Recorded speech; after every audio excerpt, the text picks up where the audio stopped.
Amigos, ¿cómo están? Bienvenidos a Voz Ciudadana. Los saluda Elsa Iturriaga. Ante las graves denuncias que se hicieron públicas últimamente respecto del maltrato infantil, en varios casos promovido por los propios padres hacia sus hijos y también por los apoderados o padrastros, es que se hace necesario tomar medidas correctivas al respecto, sobre todo en el tema legal.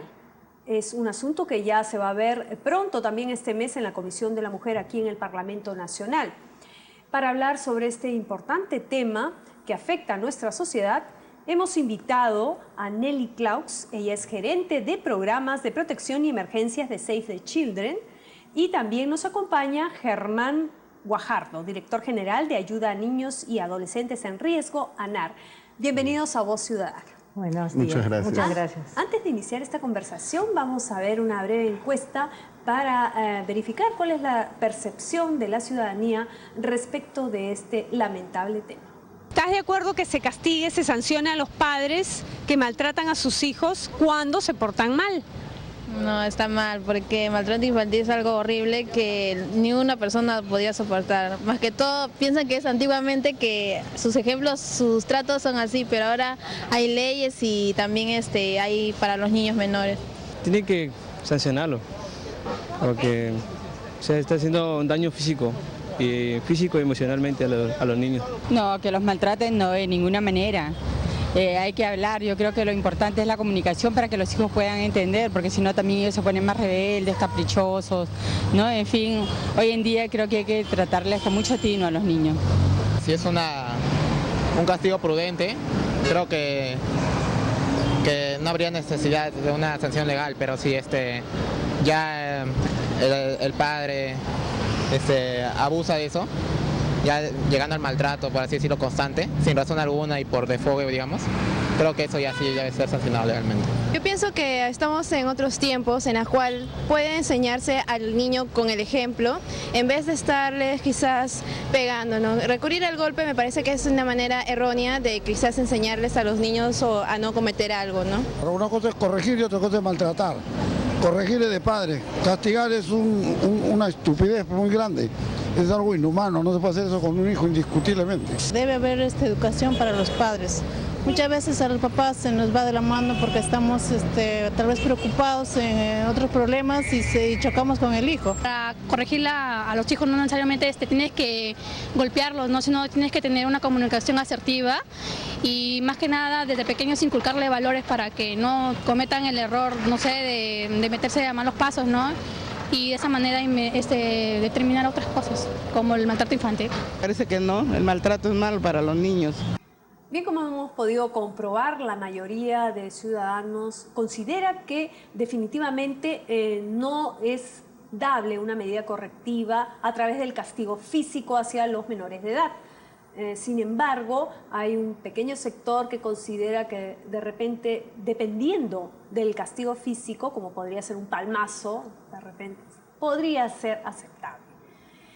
Pero vamos a conversar entonces al respecto con los especialistas. Ustedes que están a cargo de instituciones de protección al menor. ¿Qué es lo que está pasando actualmente en nuestra sociedad? ¿Es que siempre hubo este tema del castigo físico, porque siempre lo hubo, pero va en aumento, o es que antes no se denunciaba? Bueno, ahora tampoco se denuncia mucho, en realidad. Pero antes era como más aceptado, hasta en los colegios se veía como algo normal. Así es, ¿no? Y digamos que desde la Convención de los Derechos del Niño, el niño tiene otro estatus en la sociedad, es una persona que es sujeto de derechos y que, como todos los adultos, tenemos derecho a vivir en paz y a no ser agredido, ¿no?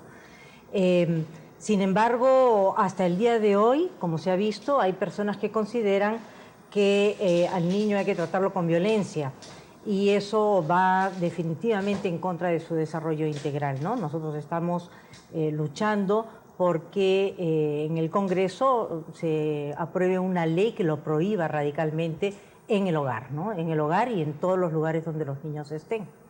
Sin embargo, vamos a ponernos un poquito como abogados del diablo. Todos estamos de acuerdo que a los niños hay que protegerlos y todo. ¿Qué hacer en los casos, por ejemplo, de extrema rebeldía o un capricho? ¿Cómo corregir? Hay padres que se desesperan. en esa situación, ¿no?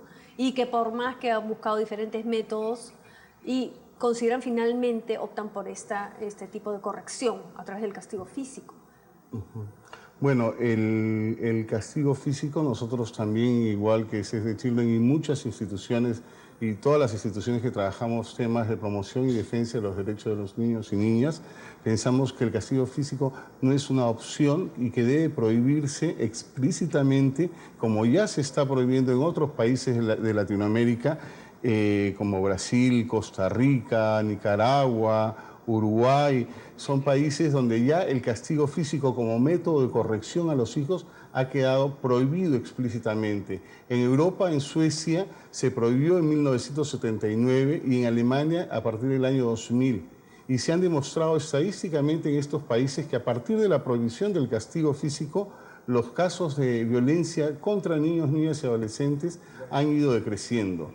Entonces, el tema de la violencia en nuestro país es un tema muy, muy dramático. Nosotros en el teléfono ANAR, la línea de ayuda que tenemos gratuita y confidencial para niños, que es el 0800-222-10, la violencia contra niños, niñas y adolescentes ha sido el primer problema por el que han llamado a los propios niños y adolescentes durante el año 2014.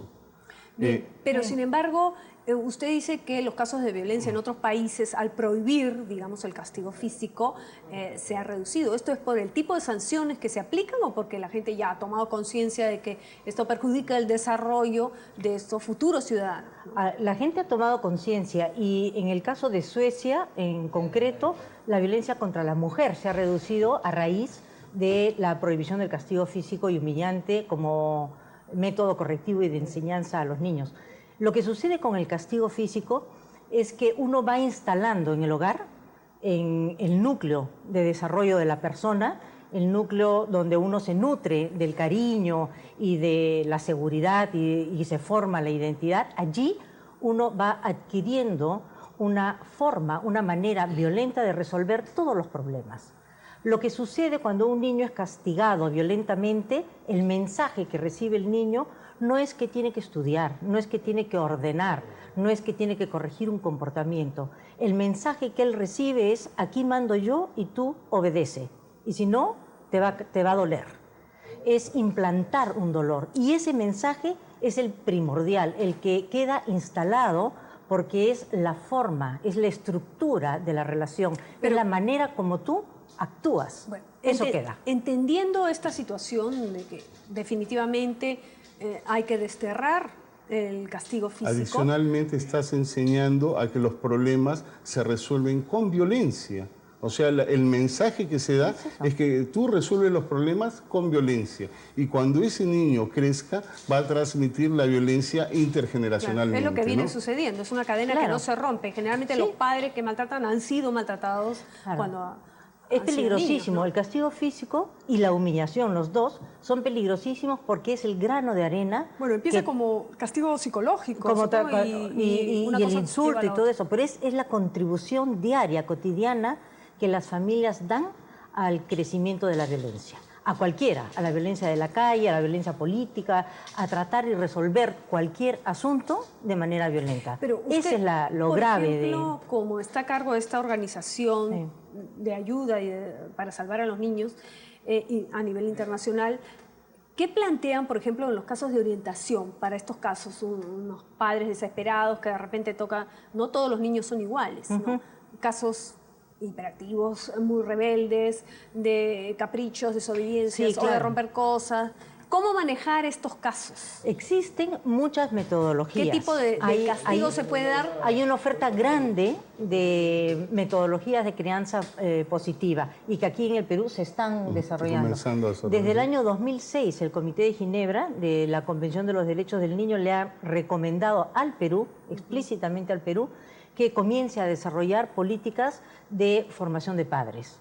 Y los está haciendo, ¿no? Hay escuelas de padres, hay metodologías ensayadas. Pero no es obligatorio, es voluntario.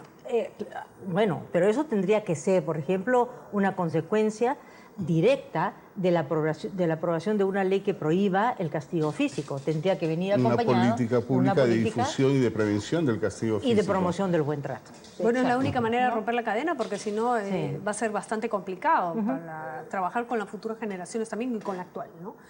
Pero, sin embargo, se ha planteado y se está hablando también de la posibilidad de variar un artículo del Código de Niños y Adolescentes en el sentido de que es ambiguo, algo ambiguo, porque se permite a los padres algún tipo también de castigo, de sanción un poco drástica, pero mientras no ocasione, digamos, lesiones graves, no hay sanción. Claro. Y eso es bien, tú que eres abogado sabes perfectamente que eso es... Tanto el Código Civil como el Código de los Niños y Adolescentes contemplan como un atributo de la patria potestad el castigo moderado. Y el castigo moderado viene a ser un concepto subjetivo que sirve de puerta de entrada a la violencia. Porque para mí castigo moderado pueden ser 20 latigazos, para otra persona puede ser darle un jalón de orejas. Y sin embargo, en ambos casos estamos vulnerando el derecho a la integridad que tiene un niño y una niña. Nosotros nos llaman al teléfono ANAR porque los levantan a las 4 de la mañana a agarrarlos a latigazos y a bañarlos con agua fría.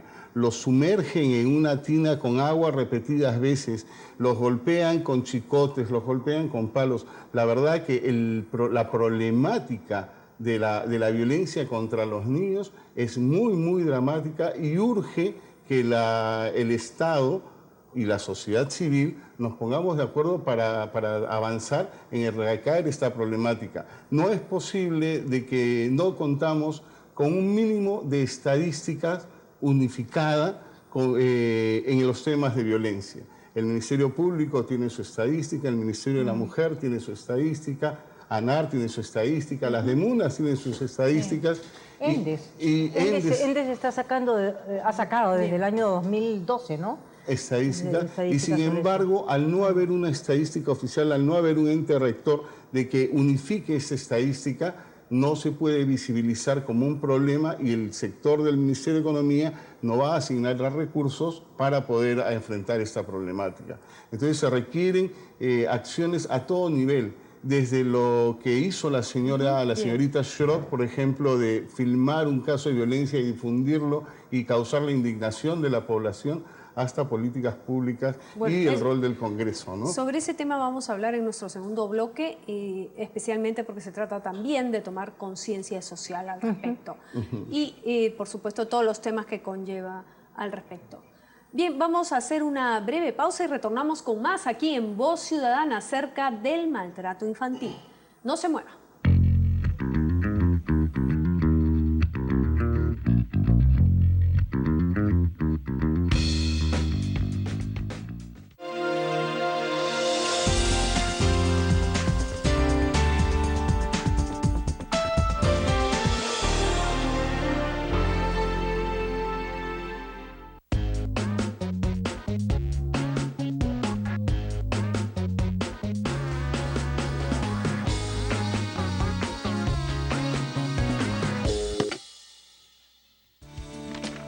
Los congresistas representan a la nación y no están sujetos a mandato imperativo.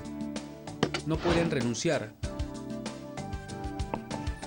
El cargo vaca por muerte, inhabilitación física o mental permanente. Pueden ser habilitados o destituidos. Los parlamentarios no pueden ser procesados ni presos sin previa autorización del Congreso desde que son elegidos hasta un mes después de haber cesado sus funciones, excepto por delito flagrante. Sin embargo, la inmunidad parlamentaria no los protege de los procesos penales iniciados antes de ser elegidos o de las denuncias por delito común en su contra. Los congresistas no responden ante autoridad ni órgano jurisdiccional alguno por sus opiniones o votos emitidos en el ejercicio de sus funciones.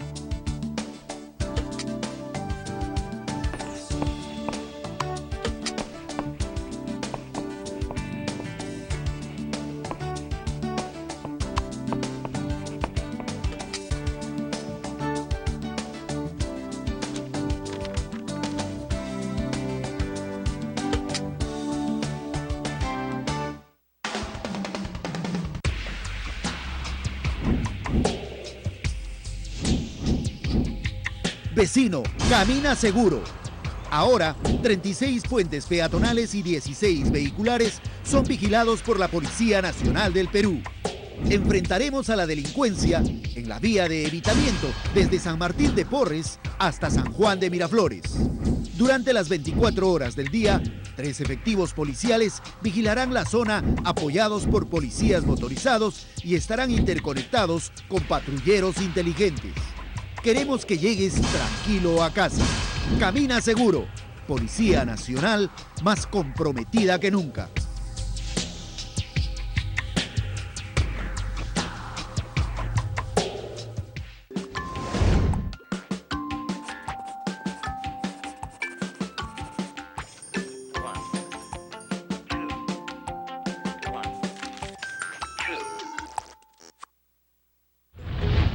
¿Sabías que todos somos iguales ante la ley? No importa dónde hayas nacido, si eres blanco, negro o trigueño, si eres hombre o mujer, si hablas quechua o español, o si opinas distinto a los demás. Además, todos tenemos derecho a creer en lo que queramos y podemos elegir cualquier religión. En nuestro país existen varios grupos étnicos y culturales. Todos tienen derecho a que se respete su idioma y cultura. Recuerda, todos nuestros deberes y derechos se encuentran en la Constitución Política del Perú.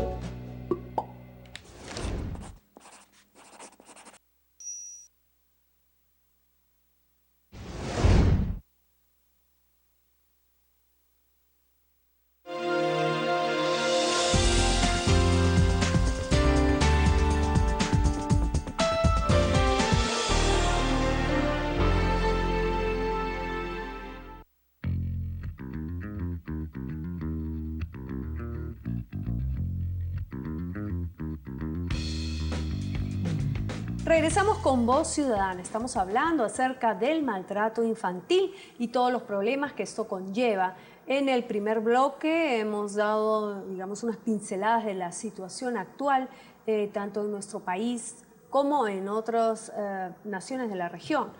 Nuestros invitados, por supuesto, están en contra de esta situación. El Congreso de la República también está trabajando al respecto. Incluso en la Comisión de la Mujer y Familia se está elaborando una propuesta legal respecto del nuevo Código de Niños y Adolescentes para variar el artículo 74 y evitar justamente que se permita un castigo moderado en el caso de los menores de edad por parte de los padres. ¿Es suficiente eso o habría que hacer algo más? Es bastante complejo porque el Código de Niños y Adolescentes está en revisión desde hace muchísimos años, sí. Digamos que más de 5.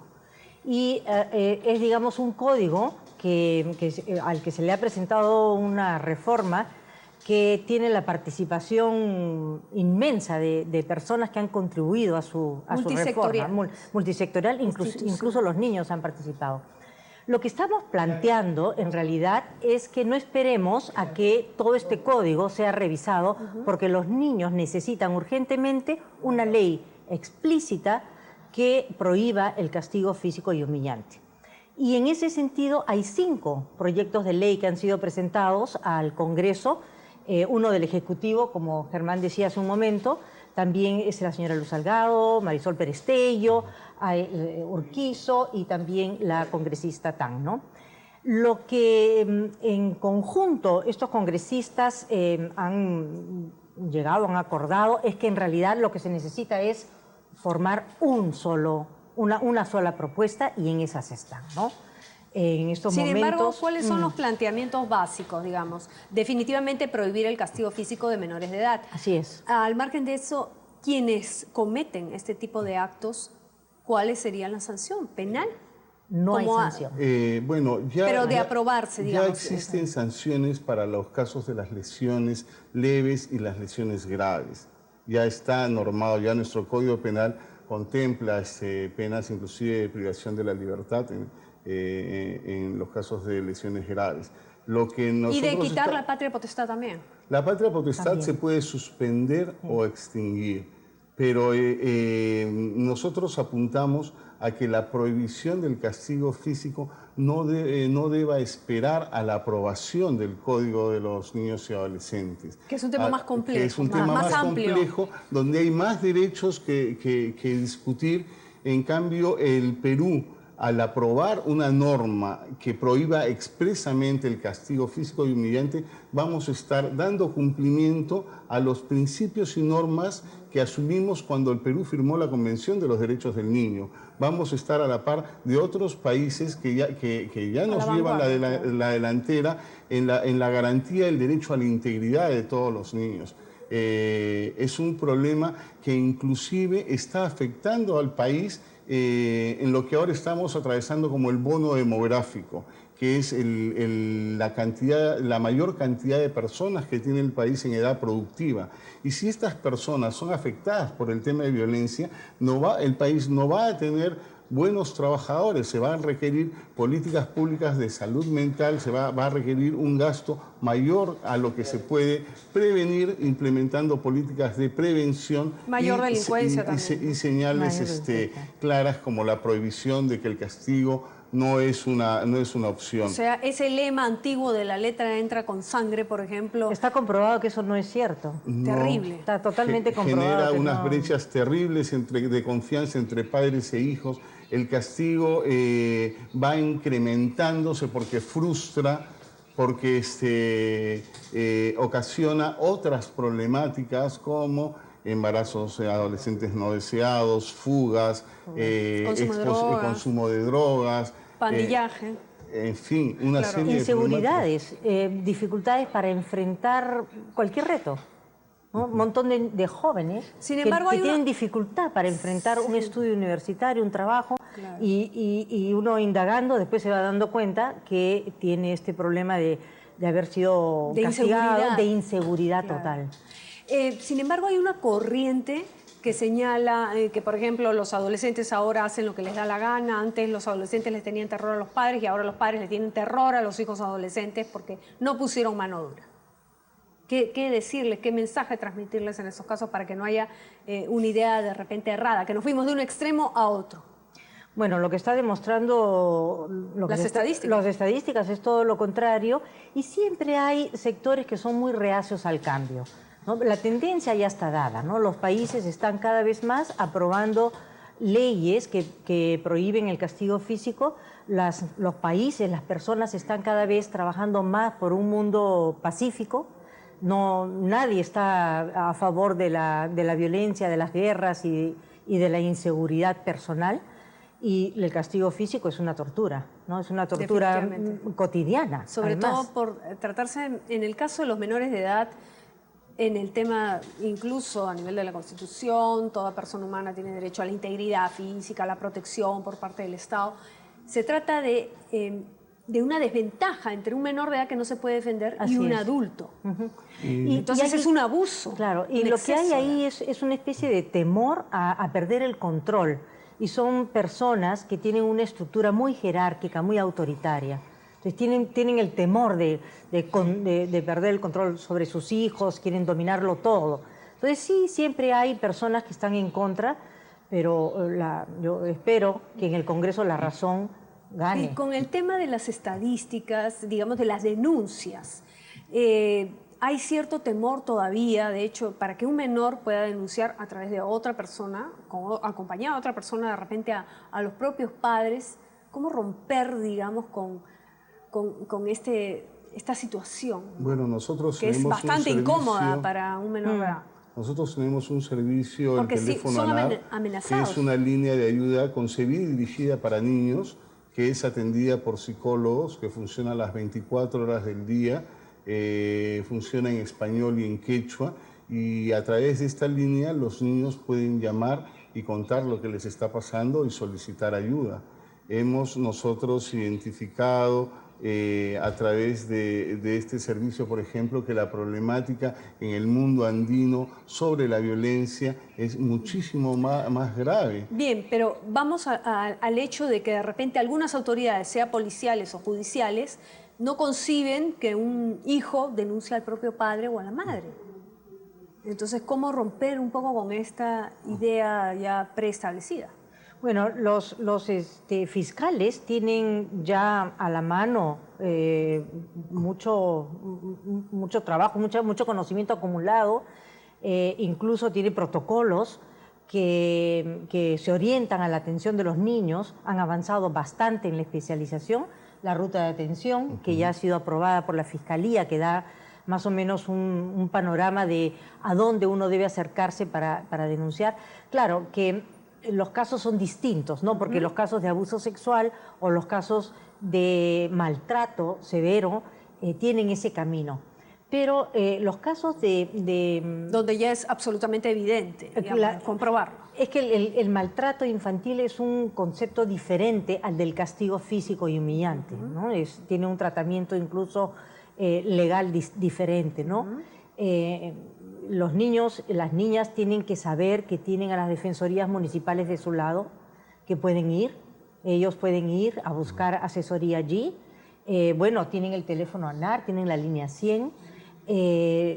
Los niños, de repente falta difusión por parte de los medios de comunicación para que la gente sepa dónde dirigirse y recibir orientación al respecto. Así es, el programa Paz Escolar del Ministerio de Educación también brinda mecanismos de presentación de casos, ¿no? Los niños pueden utilizar esos casos, incluso no necesariamente hacerlos con nombre y apellido, o sea, uno puede avisar de casos de amigos que están sufriendo por violencia en sus hogares, puede hacerlo a través de los mecanismos de la escuela, ¿no? Generalmente se da también a través de los vecinos, que de repente, de los vecinos, claro, ¿no? Que son los que escuchan, ¿no? Y eso es muy importante, la prensa también es un elemento a favor que puede ser muy importante. Pero influye, ¿no? mucho también el tema de la vergüenza, ¿no? Sí. La vergüenza de tener que denunciar a un familiar. No, ¿Y qué va a pasar después? ¿Qué cosa haría el Estado en los casos pues ya de un maltrato intermedio, severo? ¿Dónde van esas criaturas? Tiene la obligación de dictar medidas de protección para eso. ¿Van a casas hogares? ¿El Estado se va a dar abasto? No es la idea retirar del hogar a la víctima, ¿no? La idea sería al revés, retirar al agresor del hogar, porque si no estamos revictimizando a un niño, además de golpearlo, lo retiras del hogar donde están sus hermanos, donde está su madre, donde están sus abuelos. Lo que sí sería importante, pienso, de que los jueces al momento de dictar medidas para a los casos que sentencien por violencia familiar, se pueda hacer un monitoreo de estos extremos en los que ordenan que los agresores sigan una terapia psicológica, ¿no? Pero hacer un seguimiento a las familias que son víctimas de esta situación. Eso es una función a través de asistentes sociales. Los jueces tienen un equipo multidisciplinario que podría y también encargarle a las demunas, en el caso de los distritos, claro. Y el seguimiento. El Ministerio de la Mujer casos. tiene también esa función, ¿no? Ya estamos prácticamente en el minuto final. ¿Cuáles son las regiones más afectadas? A nivel Lima, definitivamente como hay más población, de repente los índices son más altos. Y porque la gente vive, digamos, en los asentamientos humanos de repente un poco más hacinada. Eso también influye. El tema de la violencia no pasa por la pobreza. La violencia es transversal a todas las clases sociales, a la cultura. El tema de la violencia es una problemática que tiene que involucrar a toda la sociedad para poder erradicarla. Nosotros, por ejemplo, en el teléfono ANAR en Quechua, hemos detectado que los niveles de violencia están más normalizados que en otras regiones del Perú. Nos llaman los niños y las niñas a decirnos que no son capaces de aguantar la violencia como sus compañeros. Y nos ha permitido también identificar un tema importante, que los niños que presencian violencia familiar no son protegidos por el Estado porque no son considerados como víctimas. En consecuencia, no se les dictan medidas de protección. Otro tema más para, digamos, otro reto. Mejorar la legislación actual. Sí. Bueno, nosotros hemos encontrado en una comunidad andina que el 80% de los niños entre 0 y 6 años, o sea, niños bien pequeñitos, el 80% ya había tenido por lo menos una experiencia de violencia. Entonces, eso es como para llamarnos la atención, ¿no? De cómo niños tan pequeños, están nutriéndose eso de ese tipo de descompone relación. totalmente a la sociedad. Y los motivos son porque se orinó antes de los 2 años. Hay un desconocimiento sobre el desarrollo evolutivo de los niños. Además que no todos tienen por qué desarrollar a la par, se les ayuda. Políticas públicas de fortalecimiento a la familia, ¿no? Como Digamos, planteabas, de escuela ese para tema padres. presupuestal que ustedes manifiestan no es, digamos, un desvío de fondos, sino más bien una inversión para evitar mayor gasto en un futuro. Efectivamente. Y es un derecho también, Bien. ¿no? Les agradezco a ambos su participación. Lamentablemente el tiempo se nos ha terminado, pero vamos a hacer, por supuesto, seguimiento a este importante tema desde aquí, desde el Congreso de la República y cuando se aprueben estas importantes normas. Les reiteramos nuestro agradecimiento, esperamos contar con ustedes en cualquier otra oportunidad. Gracias. Bien, llegamos al final de esta edición. Los esperamos en nuestro siguiente programa. Hasta entonces.